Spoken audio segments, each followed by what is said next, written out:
말씀 마태복음 28장 16절부터 20절. 드디어 오늘 마태복음 강의 마지막 본문입니다. 지난 3년 7개월 동안 마태복음 강의를 저희들이 같이 보았는데 오늘 마지막 본문 28장 16절부터 20절입니다. 한 목소리로 말씀을 들어가겠습니다. 16절입니다. 열한 제자가 갈릴리에 가서 예수의 명하시던 산에 이르러 예수를 배웠고 경배하나 오히려 의심하는 자도 있더라. 예수께서 나아가 일러 가라사대 하늘과 땅의 모든 권세를 내게 주셨으니 그러나 너희는 가서 모든 족속으로 제자를 삼아 아버지와 아들과 성령의 이름으로 침례를 주고 내가 너에게 분부한 모든 것을 가르쳐 지키게 하라. 볼지어다 내가 세상 끝날까지 너희와 항상 함께 있으리라 하시니라. 아멘. 자, 오늘 마태복음 강의 마지막 시간 103번째 시간으로 예수님의 마지막 명령이라는 제목 가지고 말씀 나누겠습니다. 여러분, 다른 복음서와 마태복음을 비교해보면 마태복음은 독특한 것이 있습니다. 그것은 뭐냐면 예수님의 부활 현현, 예수님이 부활하신 이후에 나타나신 모습에 대해서 다른 복음서보다 굉장히 적게 기록하고 있다는 겁니다. 요한복음은 굉장히 많은 분량을 할애해서 예수님의 부활 현현의 모습을 기록합니다. 부활하신 이후에 만나셨던 제자들의 모습, 그래서 아주 자세하게 기록하고 있습니다. 거기에 비해서 마가나 누가복음은 그거보다 적지만, 요한복음보다는 적은 분량이지만 그래도 마가나 누가 역시 굉장히 적지 않은 분량, 또 그들만의 알고 있는 부활 현현의 예수님의 모습들을 기록하고 있습니다. 그런데 유독 마태만큼은 부활 현현하신 예수님의 모습을 기록하지 않아요. 지난 시간에 우리가 살펴보았던 예수님이 마리아들에게 나타나셨던 마라, 죽은 물과 같은 쓴 고난, 고통 속에 있는 마라들에게 나타나셔서 생명의 말씀을 전하시는 그 모습 이외에는 없습니다. 그리고 오늘 본문이 끝이에요. 오늘 본문 역시 다른 복음서에 비교해보면 이것은 예수님이 승천하실 때 마지막으로 제자들에게 하셨던 말씀으로 우리가 알 수 있습니다. 유추할 수 있습니다. 그래서 일명 그래서 많은 분들이 이것을 일컬어 지상명령이라고 합니다. 지상명령은 땅에서 하신 명령이라는 뜻이 아닙니다. 최고의 명령이라는 뜻이에요. 이것보다 더 큰 명령은 없다라는 뜻으로 지상명령이라고 합니다. 그래서 많은 분들이 이 본문의 말씀을 많이 들어보셨을 것입니다. 그래서 오늘 19절 20절 말씀 한번 다시 읽어볼까요? 19절 20절. 그러므로 너희는 가서 모든 족속으로 제자를 삼아 아버지와 아들과 성령의 이름으로 침례를 주고 내가 너에게 분부한 모든 것을 가르쳐 지키게 하라. 볼지어다 내가 세상 끝날까지 너희와 항상 함께 있으리라 하시니라. 이 말씀을 가지고 많은 분들이 선교의 말씀으로 많은 분들이 사용하고 또 많은 설교를 들으셨을 텐데 저는 이 말씀을 가지고 오늘은 좀 더 다른 각도에서 이 말씀을 보려고 합니다. 이 말씀은 여러분 단지 예수님이 처음으로 우리에게 하신 지상명령이 아닙니다. 이미 구약 성경부터 우리에게 하나님이 거듭해서 말씀하셨던 명령이에요.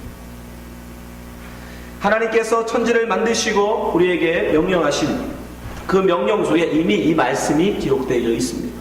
여러분, 오늘 예수님이 우리에게 하신 말씀을 두 단어로 요약하면 어떻게 됩니까? 자, 여러분, 동사를 위주로, 대부분 말씀을 줄일 때는 동사를 위주로 보시면 돼요. 가장 중요한 게, 명령에서 가장 중요한 단어는 동사니까. 그러면 여러분 가장 중요한 동사 두 가지 뽑아내라면 뭐죠? 가라라는 거예요. 가라. 어디로 가라? 모든 족속으로 향하여 가라. 방향성을 얘기해 주세요. 어디로 가야 될지. 가라. 가서 뭐 하라는 겁니까? 침례를 주라는 거예요. 그리고 뭐를 하여? 가르치라는 거예요. 가장 중요한 단어를 두 가지 뽑는다면 가라, 가르치라. 이 말씀. 오늘 예수님께서 우리에게 지상명령으로 하고 계신 이 말씀, 이 마지막 명령의 가장 중요한 단어는 가서 가르치라는 거예요. 근데 이 말씀이 이미 구약성경의 창세기에 이미 기록되어 있는 말씀입니다. 창세기 1장 27절 하나님이 천지를 창조하시고 최초의 사람 아담을 지으시고 그에게 처음으로 명령을 하시죠. 말씀을 하십니다. 그 말씀이 뭐였어요? 27절 하나님이 자기 형상 곧 하나님의 형상대로 사람을 창조하시되 남자와 여자를 창조하시고 하나님이 그들에게 복을 주시며 그들에게 이르시되 명령하시되 가라사대 생육하고 번성하여 땅에 충만하라. 땅을 정복하라. 바다의 고기와 공중의 새와 땅에 움직이는 모든 생물을 다스리라 하십니다. 전에 제가 이 말씀을 설명드렸지만 이 말씀 역시 이 명령 역시 줄이면 두 단어로 줄이면 어떻게 됩니까? 땅에 충만하라. 충만하라. 여러분 땅에 어떻게 충만할 수 있습니까? 퍼져나가야 충만할 겁니까? 그렇죠? 세계 방방곳곳으로 흩어져 퍼져 나가야 충만해질 거 아닙니까? 가야 되는 겁니다. 그리고 그들에게 뭐라고 하십니까? 정복하고 다스리라 말씀하십니다. 정복하고 다스림이 어떻게 일어납니까? 가르쳐야 일어나죠. 무엇을 정복하고 다스리라는 명령입니까? 하나님이 우리를 만드셨다. 하나님이 아담에게 말씀하신 이 명령의 진위가 뭐예요? 하나님은 우리의 창조주고 우리는 그분의 피조물들이다. 그러니 우리는 그분을 경배하고 예배하는 것이 우리의 마땅한 도다. 우리가 당연히 해야 할 바다라를 많은 만물에게 나가 전해야 가리키는 것. 그 제사장의 직무. 그게 바로 아담이 해야 될 일이었던 거예요. 그것을 알고 그 에덴 중앙으로 향하지 아니하고 중앙에서 밖으로 안방으로 나아가며 그 사실을 하나님 우리에게 베푸신 은혜와 그 사랑 그 섭리를 선포하며 많은 만물에게 하나님께 굴복하도록 전하는 가르치는 사명을 부여받았던 것입니다. 그런데 아담이 눈을 어디로 향합니까? 세계 만방을 향하여 정복하여 나가야 될 그가 에덴 중앙으로 눈을 돌렸다. 오히려 그 중앙, 하나님이 좌정하셔야 될, 예배 받으셔야 될 그 중앙으로 아담이 눈을 돌려 오히려 그 자리를 뺏으려고 했다. 자기가 왕이 되려고 했다. 자기가 예배 받으려고 했다. 그것이 죄입니다. 그래서 하나님 어떻게 합니까? 그 죄의 결과로 그를 쫓아내버리시다. 강제로 보내버리세요.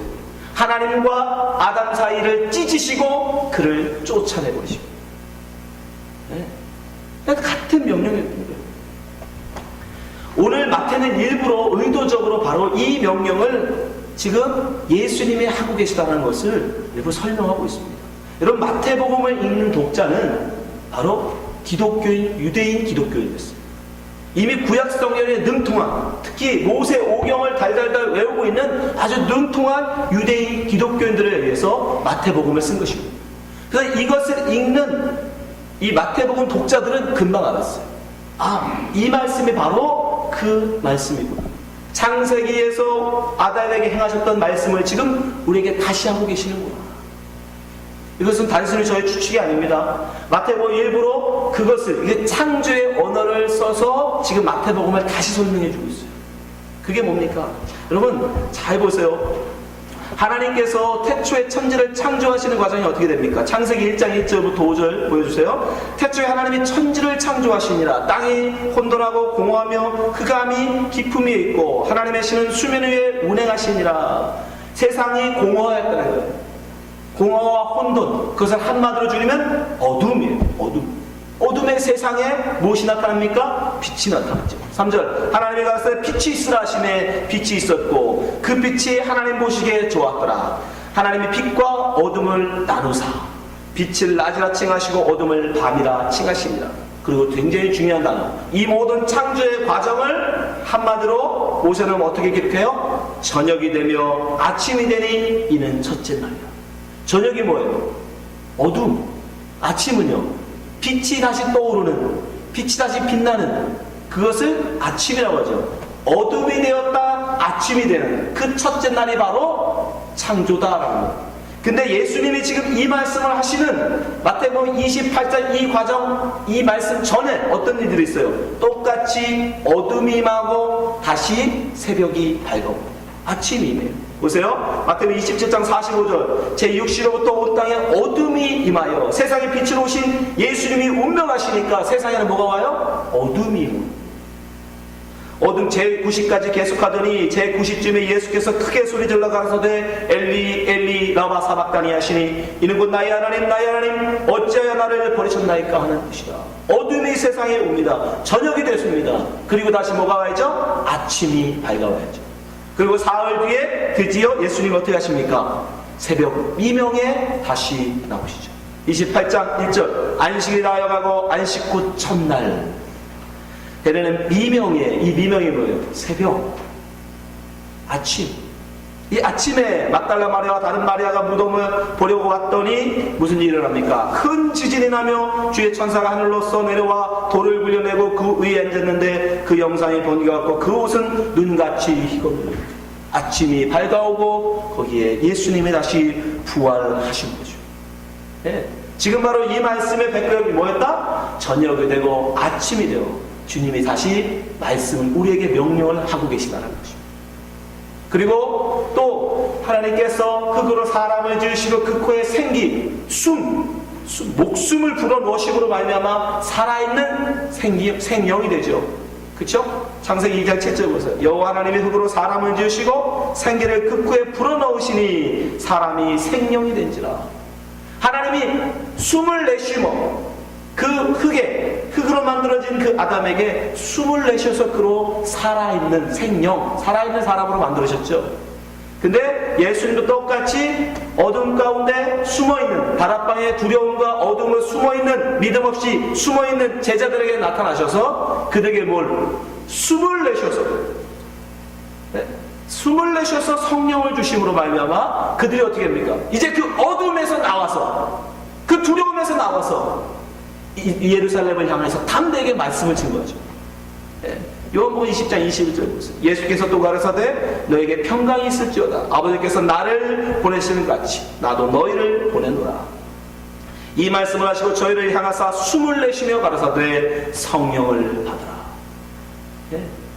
지금 예수님이 똑같이 지금 하나님이 창조하신 그 창조의 과정을 똑같이 다시 하고 계신 거예요. 그리고 나서 하나님이 아담에게 하셨던 말씀, 그 문화 명령을 다시 지금 제자들에게 하고 계신 겁니다. 그러니까 이 말씀은 단지 예수님이 우리에게 하신 그 처음 말씀이 아니라 이미 구약 성경의 창세기에서 하나님이 아담에게 주어졌던 명령이었던 거예요. 근데 아담이 어떻게 해요? 실패합니다. 이제는 실패합니다. 그래서 하나님은 어떻게 합니까? 아담의 그 실패를 결국 다시 노아를 통해서 다시 한번 인간에게 기회를 주시죠. 그렇죠? 범죄한 자기를 섬기려고 하고 자기만을 우상화하는 모든 인간들을 물로 다 죽여버리시고 의롭게 택하신 노아, 그 가족만 택하십니다. 그리고 노아로 하여금 다시 새로운 민족으로 만들어 나갔어요. 그때도 하나님은 똑같은 말씀을 하십니다. 똑같은 명령을 하세요. 창세기 9장 1절 하나님의 노아와 그 아들들에게 복을 주시며 그들에게 이르시되 생육하고 번성하여 땅에 충만하라. 똑같은 말씀. 생육하고 번성하여 땅에 충만하라. 그럼 어떻게 해야 돼요? 흩어져야 돼요. 나가야 돼요. 나가서 하나님이 우리를 얼마나 사랑하시는지 그 은혜와 그 섭리, 그래서 다른 사람하고는 찬송하게 만들어야 하는 거죠. 그것을 지금 성경은 뭐라고 그래요? 정복하는 것이라고 얘기해요. 자, 창세기 9장 2절 땅의 모든 짐승, 공중의 모든 새와 땅에 기는 모든 것과 바다의 모든 고기가 너희를 두려워하며 너희를 무소하리니 이들은 너희 손에 붙이었습니다. 뭐야? 다스리라는 거예요. 똑같은 명령을 지금 반복하고 계시죠. 근데 문제는 이들도 실패한다는 거예요.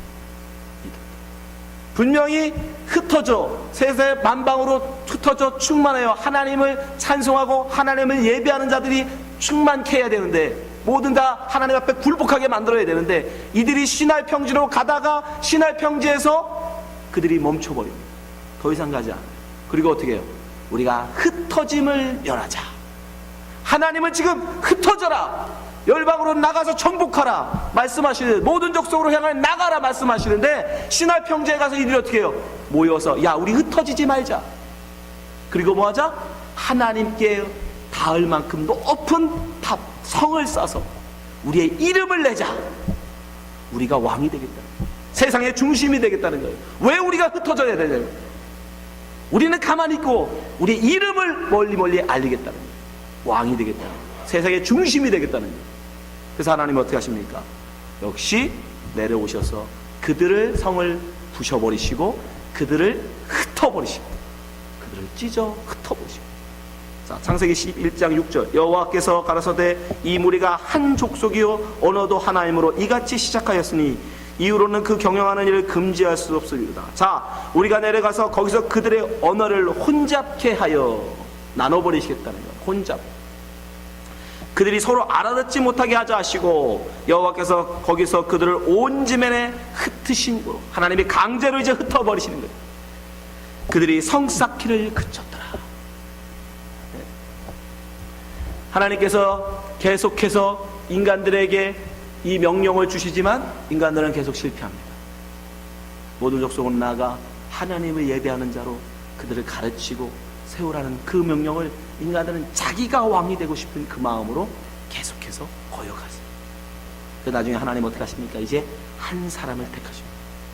한 사람. 그게 누구예요? 아브라함. 한 사람을 택하시고 한 민족을 택해서 이제 그들로 하여금 이 말씀을 순종하게 만드십니다. 창세기 17장 1절. 아브라함의 99세 때에 여호와께서 아브라함에게 나타나사 그에게 이르시되 나는 전능한 하나님이라 너는 내 앞에서 행하여 완전하라. 무슨 뜻이에요? 그 말 반드시 좀 지키라는 뜻이에요. 이 명령에 반드시 너는 순종하게 될 것이라는 거예요. 왜요? 2절. 내가 내 언약을 나와 너 사이에 세워 너로 심히 번성케 하리라. 여기서는 이제까지 명령과는 다르죠. 이제까지는 번성하라였어요. 너희들은 가라. 가서 사람들을 다스리고 정복하여 나에게 굴복시켜라 였지만 이제는 뭐예요? 내가 너로 번성케 하겠다는 거예요. 이제는 주체가 바뀝니다. 하나님이 하시겠다는 거예요. 하나님. 네. 이스라엘 민족도 역시 그렇게 하나님의 말씀을 들었음에도 불구하고 자기 스스로 왕이 되려고, 자기 민족을 세계 만방의 가장 높은 민족을 만들려고 했죠. 다른 민족들은 역시 하나님의 믿는 족속이 어떤 것인지를 선전하고 알리고 그들에게 가르쳤어야 되는데 그들은 자기들만의 세상을 구하려고 했어요. 그래서 역시 이스라엘 민족 역시 하나님은 찢어버리시고, 그죠? 남북으로 찢어버리고 북이스라엘은 아수르로 쫓아버리시고 남유대는 바벨론으로 쫓아버리셨어요. 반드시 이 명령에 순종하지 않으면 그 결과는 뭐다? 찢어짐과 쫓겨납니다. 보내줘요. 하나님이 반드시 보내십니다. 우리는 계속해서, 인간들은 계속해서 그 말씀에 순종하지 않지만 하나님은 거듭해서 그 말씀을 성취해 놓았어요. 네가 안 가면 뭐로? 포로로라도 내가 보내버리십니다. 그래서 오늘 말씀, 이 마태복음에서는 너희들은 가라, 가르쳐라 이렇게 말씀하고 있지만 똑같은 말씀을 누가가 기록한 사도행전에 보면 그렇게 안 돼 있어요. 주체가 바뀝니다. 자, 사도행전 1장 6절부터 보세요. 저희가 모였을 때 예수께 묻자 가로되 주께서 이스라엘 나라를 회복하심이 있다니까 하니, 이스라엘 나라의 회복이 무엇입니까? 하나님이 이스라엘 민족을 아까 택하신 이유가 뭐였죠? 이 민족으로 하여금 모든 세계 만방 모든 민족들이 하나님을 믿는 민족은 저런 것이구나. 그래서 이스라엘 민족을 대사장 민족이란 말이에요. 그들로 하여금 하나님을 예배하는 자가 어떤 것인지를 보여주게 하려고 이스라엘 민족을 택하셨던 거예요. 그러니까 이스라엘 민족의 회복이란 무엇이냐? 모든 만방 모든 열방들이 하나님 앞에 굴복하는, 하나님을 참신으로, 하나님을 참주인으로 섬기고 예배하는 그것으로 만드는 세상. 하나님의 영광이 온 땅에 바다가 물이 바다를 덮은 같이 하나님을 아는 지식이 충만한 것, 그게 이스라엘 나라의 회복이에요. 근데 제자들은 잘못 생각하고 있었죠. 정치적으로, 그죠? 정치적으로 다 정복하고 다윗 왕 때처럼 그게 이스라엘 나라의 회복이라고 생각했어요. 아니요, 그거 아닙니다. 그거 정복 아니에요. 하나님이 원하시는 이스라엘의 회복, 하나님이 원하는 정복은 그런 게 아니에요. 하나님을 아는 지식이 열방 가운데 충만한 거예요. 모든 열방이 하나님 앞에 굴복합니다. 달을 섬기고 태양을 섬기고 동물을 섬기고 곰을 섬기고 하는 이름인 게 아니라 오직 하나님만 열방이 섬기는 그것, 그게 바로 모든 족속이 하나님 앞에 굴복한 이스라엘 나라의 회복이에요. 7절 가라사 때와 기한은, 그런데 그때가 언제냐? 때와 기한은 아버지께서 자기의 권한을 주셨으니 너희 알 바 아니요. 8절 그거는 너희들의 권한 아니다. 너희들은 뭐만 해라? 8절 오직 성령이 너에게 임하시면 너희가 권능을 받고 예루살렘과 온 유대와 사마리와 땅끝까지 이르러. 이게 뭐예요? 가라.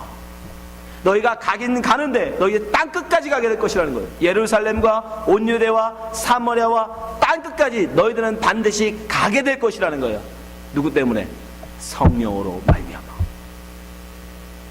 마태복음에서는 너희들이 가라라고, 모든 족속을 향하여 가라라고 기록되어 있지만 누가복음 사도행전에서는 뭐라고 기록했어요? 성령이 너희를 임하시면 성령이 너희들을 땅끝까지 이끌고 가실 것이다. 그리고 거기 가서는 뭐하라? 보세요. 내 증인이 되리라. 증인이 되어라가 아닙니다. 뭐라고 했어요? 증인 만들 것이다. 누가? 성령. 성령이 너희로 하여금 그 땅 끝까지 가서 증인 되게 만드신다는 거예요. 여러분이 증인으로 거기서 순교할 때 어떻게 되는 거예요? 세상 모든 열방이 그제서 하는 거예요. 야, 정말 하나님이 진짜 하나님이시구나. 그들이 그 앞에 굴복하고 하나님을 믿고 침례받고 말씀을 배우고 다시 그들도 그 복음을 가지고 또 다른 사람에게 나아가는 거예요. 지금 성령을 통해서 하나님이 그 일을 하시겠다는 거예요. 9절, 이 말씀을 마치시고 저희 보는 데서 올리어 가시니 구름이 저희를 가려 보지 않게 되었더라. 올라가실 때 제자들이 자세히 하늘을 쳐다보고 있는데 흰옷 입은 두 사람이 곁에 서서 가로되 갈릴리 사람들아 어찌하여 서서 하늘을 쳐다보느냐. 너희 가운데 하늘로 올라오신 이 예수는 하늘로 가신 본 그대로 오시리라 하였느니라. 마지막 승천하실 때 우리에게 하신 마지막 말씀 똑같은 거죠, 그죠? 마태복음에서는 너희는 모든 족속으로 가라. 그러나 사도행전에서는 뭐라고 했어요? 성령이 너희들을 그리로 이끌고 가실 것이다. 예. 하나님이 행하실 것입니다. 이제 하나님이 여러분들을 땅끝까지 이끌어 가실 거예요. 왜요? 인간은 자꾸 가운데 떠나고 싶지 않아요. 하나님이 그래서 이제는 성령을 통해서 그들을 세상 방방 열방으로 흩트리실 거예요. 예? 여러분, 창세기에 나오는 그 명령, 하나님이 만드신 그 백성에게 하나님의 명령을 이루듯이지 지금 이 마태복음에서는 예수님께서 당신의 새 피조물, 당신의 거룩한 교회에게 지금 이 말씀을 하고 계십니다. 그러면서 뭐라고 말씀하십니까? 내가 너희와 항상 함께하겠다. 사도행전에서는 분명히 성령이 우리에게 임하게 되고 성령이 우리를 땅끝까지 이끌어가 우리를 증인되게 하시겠다고 하시는데 마태복음에 그 성령이 누구로 나와요? 예수. 20절 보세요. 내가 너에게 분반 모든 것을 가르쳐 지키게 하라. 볼지어다 내가 세상 끝날 때까지 너희와 항상 함께 있으리라. 예? 여러분들이 사마리아와 땅끝까지 이르러 증인될 때 예수님 어떻게 하신다? 함께 하신다. 예? 성령으로 이제 여러분과 함께 하시는 거예요. 그러니까 결국은 누가 이끌어 가시는 거예요? 예수님이 행하신다. 아브라함이 약속하셨잖아요. 내가 너로 번성케 하겠다. 예수님이 우리로 번성케 하신다. 모든 족속으로 가게 만드신 거예요. 그리고 가서 가르치게 만드시는 거예요. 근데 그 가르침은 여러분 말로 가르침이 아니라는 거예요. 뭘로? 네, 우리의 죽음으로 가르치는 거예요. 여러분 복음은 여러분 입술로 전하는 게 아닙니다. 우리의 삶으로, 우리의 피로 전하는 거예요. 한국 기독교에 여러분 순교의 피가 없이 한국 기독교의 복음이 전해졌습니까? 그런 일은 없어요. 사도행전을 여러분들이 잘 보시면 사도행전은 정확하게 이 말씀이 어떻게 성취돼 가는지를 기록하고 있는 거예요. 예루살렘부터 시작된 예수 그리스도의 보혈의 피로, 십자가의 피로 말미암아 이제 그 피로 말미암아 교회가 세워지죠. 그렇죠? 예수를 믿는 하나님의 백성들이 세워집니다. 새 신부가 세워지죠. 근데 그들이 예루살렘에 머물러서 이제 예루살렘의 복음을 증거합니다. 사도행전 2장 14절. 베드로가 11사도와 같이 서서 소리를 높이 가로되 유대인들과 예루살렘에 사는 모든 사람들아 이 일을 너희로 알게 할 것이니 내 말에 귀를 기울이라. 예루살렘에 어떻게 복음이 증거되기 시작합니까? 예수 그리스도의 피로 말미암아, 예수 그리스도의 순교로 말미암아 예루살렘에 복음이 증거됩니다. 그리고 많은 열매가 거둬집니다. 사도행전 2장 38절. 베드로가 가되 너희가 회개하여 각각 예수 그리스도의 이름으로 침례를 받고 죄사함을 얻으라. 말씀 그대로죠.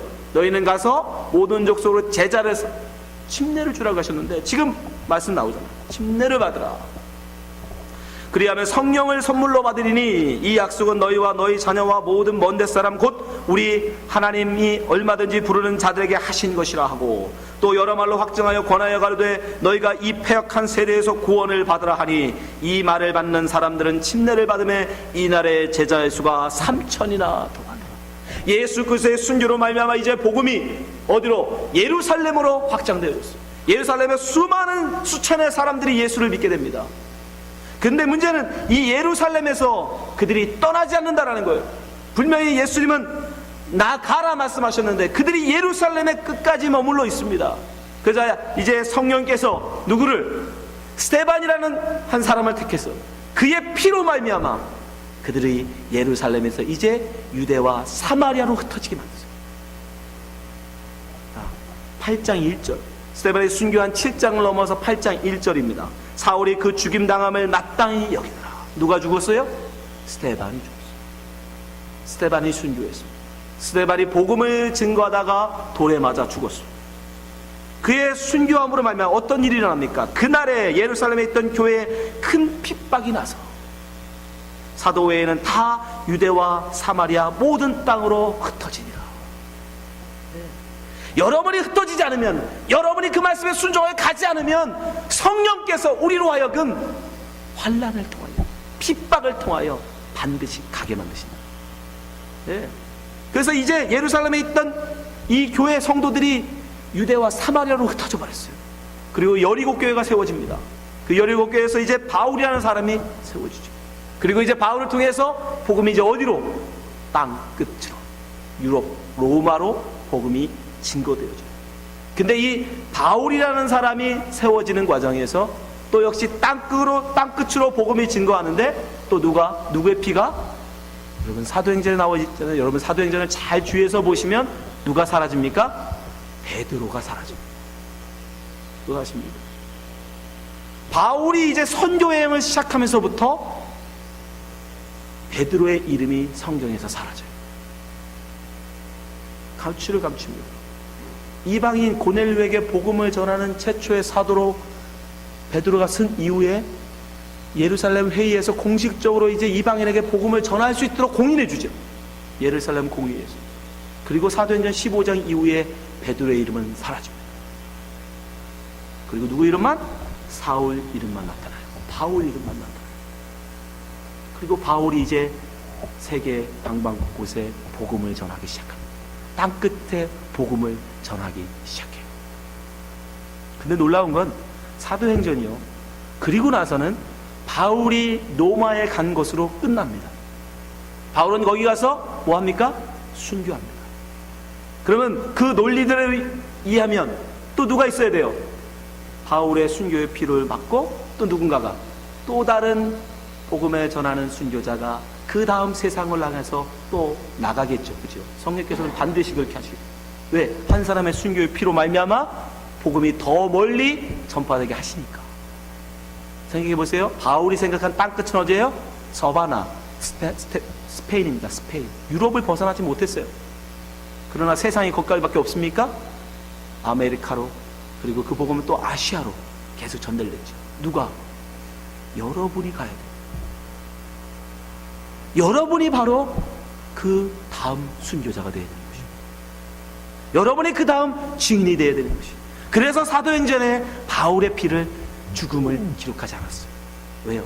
다음은 여러분의 것이라. 사도행전 29장은 여러분이 기록해야 되는 것입니다. 여러분이 등장하는 순간 바울은 순교당합니다. 그리고 여러분들이 다음 주자가 돼요. 그래서 사도행전이 마지막에 묘미로 남겨둡니다. 여러분, 사람들은 본능적으로 가운데를 지향합니다. 중심을 지향합니다. 자기의 이름을 알리고 자기가 왕이 되어져서 사람들한테 인정받고 칭찬받고 존경받고 그러길 원합니다. 흩어지고 싶지 않아요. 땅끝까지 가고 싶어 하지 않습니다. 그러나 성령께서는 반드시 우리로 하여금 그리로 끌고 가신다는 것입니다. 이 명령, 이 말씀, 오늘 주시는 이 말씀은 바로 하나님께서 우리로 성령을 통하여 어떻게 하실 건지를 우리에게 지금 말씀해주고 계신 겁니다. 여러분들이 억지로 이 말씀 순종해야지 그 생각 안 하셔도 돼요. 왜요? 성령께서 그렇게 해 가실 거예요. 여러분 반드시 그리로 이끌어 가실 겁니다. 근데 문제는 뭐예요? 거기엔 반드시 순교의 피가 필요하다는 것입니다. 목숨을 끊으라는 게 아니라는 거예요. 뭐예요? 나를 죽이라는 거예요. 놀라운 사실은 뭐예요? 아브라함에게 내가 너를 반드시 번성케 하리라 하시면서 그의 뭐를? 아브라함이라는 이름을 아브라함으로 바꾸셨어요. 베드로를 하나님께서 사용하시면서 그의 시몬이라는 이름을 뭘로? 베드로라는 이름으로 바꿔주셨어요. 이방의 사도로 쓴 이 바울 역시 사울이란 이름을 바울이라는 이름으로 바꾸셨어요. 나는 사라지는 하나님의 종인 나만 남는 것. 여러분 마찬가지. 성경은 지금 우리에게 그것을 보여주십니다. 여러분, 여기가 땅끝입니다. 여러분이 계신 이곳이 지금 땅끝이에요. 왜 여기 여러분이 와 계시십니까? 이 준호가 너무 좋아서, 이 세상을 내가 다 돌아봤더니 준호만큼 살기 좋은 데가 없어서 여러분이 여기 와 계신 분이 있으세요? 아니요. 어찌저찌 살다 보니까 여기까지 와 있어요. 왜요? 성령이 이끌어 가시는 겁니다. 그러나 한 가지 분명히 말씀드리지만, 여기서도 여러분이 죽지 않으면 또 다른 데로 또 끌려갑니다. 나 오광규는 죽어야 되는 거예요. 이제 하나님의 사람으로 나오셔야 돼요. 나 이 땅에 대한 소망, 이 땅에 대한 내 소원 성취, 이 땅에서 내 이름을 날리고 이 땅의 왕이 되고자 하는 그 마음, 여기서 죽지 않으면 하나님은 반드시 여러분들을 또 죽음의 자리로, 또 땅끝으로 밀고 가신다고요. 여기서 여러분의 십자가에 여러분의 정과 욕을 십자가에 못 박아 죽으셔야 돼요. 여러분의 그런 죽음을 통해서 다른 사람들이 봅니다. 야, 어떻게 저 상황에서 목매달아 죽지 않고 저 상황에서도 하나님을 예배하는 자로 살 수 있지? 야, 나 같으면 저 상황에 벌써 목매달아 죽었을 텐데 그 상황에서 어떻게 찬송을 하지? 그 상황에서 어떻게 하나님을 찬송하지? 어떻게 하나님을 예배하지? 그것이 바로 다른 사람에게 복음을 전하는 증인의 삶인 것입니다. 말로 여러분 예수 믿는다고 아무리 설명하면 무슨 소용이 있습니까? 죽음의 위 앞에 암만 걸려도 둘둘 떨면서 어떻게 하면 내가 조금 더 살아볼까 아둥바둥하면서 여러분 예수를 믿는다고 아무리 증거하면 뭐랍니까? 암이 걸려서도 담대하게 난 죽는 날까지 난 찬양대로 살다가 죽을래. 그 모습 앞에 사람들이 그가 믿는 예수가 뭐길래 암도 두려워하지 않는가? 죽음도 두려워하지 않는가? 그가 믿는 예수가 누길래 저 사업이 망했음에도 불구하고 하나님을 찬송할 수 있는가? 궁금하지 않겠습니까, 여러분? 그게 정복해 나가는 거예요. 그건 죽은 사람에게서만 나오는 거예요. 십자가에 나를 완전히 죽인 사람 아니면 그게 터져 나오지 않아요. 그렇게 여러분 이 준호로 정복하십시오. 이 준호의 예수 그리스도의 증인들을 세우십시오. 그래서 주님이 여러분을 이곳에 보내신 거예요. 이 땅 끝에 여러분을 지금 보내신 것입니다. 여기서 더 어디로 가시려고 그래요? 케이크 가보시려고 그래요, 여러분? 예? 앵궁 같은 데로 가보시려고 그럽니까, 지금? 저 배로 롬으로도 가보실래요? 여기서 죽으세요. 여기서. 이 땅에서 성공하면 얼마나 성공하고, 이 땅에서 잘 되면 얼마나 잘 됩니까, 여러분? 그런 욕망 다 버리시고, 십자가에 나를 완전히 내어 맡기십시오. 주님, 나를 아예 죽이십시오. 나는 이제 아무 의지 없습니다. 주님이 죽으라면 난 여기서 죽겠습니다. 주님 옆에 두 손 들고 항복하십시오. 그것이 바로 이 말씀의 증이에요. 그러면 성령께서 여러분들을 이 땅의 증인으로 세우실 것입니다. 그 자를 주님께서 언제나 함께 하시는 거예요. 그가 바로 주님과 함께 영원히 천국에 거할 백성이 되는 것입니다. 사랑하는 성도 여러분, 예수님께서 우리에게 말씀하십니다. 그러므로 너희는 가서 모든 족속으로 제자를 삼아 아버지와 아들과 성령의 이름으로 침노주고 내가 너에게 분부한 모든 것을 가르쳐 지키게 하라. 볼지어다 내가 세상 끝날까지 너희와 항상 함께 있으리라. 주님이 나와 함께 해주신다는데 돈이 좀 없으면 어떻습니까? 주님이 나와 영원히 함께 해주신다는데 그러니까 세상에 명예가 좀 없으면 어떻습니까? 주님이 나와 영원히 함께 하신다는데 그러니까 좀 병이 걸리면 좀 어떻습니까? 주님, 그것이 바로 정말 이 땅을 정복하며 다스리는 자의 참된 모습이에요. 그것이 바로 예수 믿는 사람의 모습이요, 그것이 바로 순교자의 삶이요, 그것이 바로 증인의 삶이십니다. 여기에 계신 모든 분들이 그런 제자로, 그런 증인으로 주님 앞에 서시기를 주님을 축원합니다. 기도하겠습니다. 하나님 아버지, 저희들이 무엇이간데 주님의 제자로 세우십니까? 주님의 증인을 세우십니까? 저희들은 참으로 자격 없습니다. 부족합니다. 그러나 성령께서 우리의 부족함을 아시기에 성령을 통해서 우리를 인도하신다고 약속하시니 감사합니다. 성령님, 우리를 이끌어가 주시옵소서. 더 이상 하나님 아버지 땅끝으로 자꾸 밀려가지 않게 하시고 지금 이곳에서 죽게 하여 주시옵소서. 지금 이 삶의 자리에서 우리를 죽이게 하여 주시옵소서. 그래요, 증인으로 이 땅에 증거되게 하여 주시옵소서.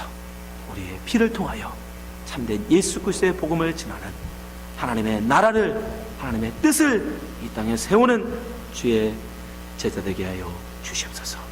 예수님 이름으로 기도합니다.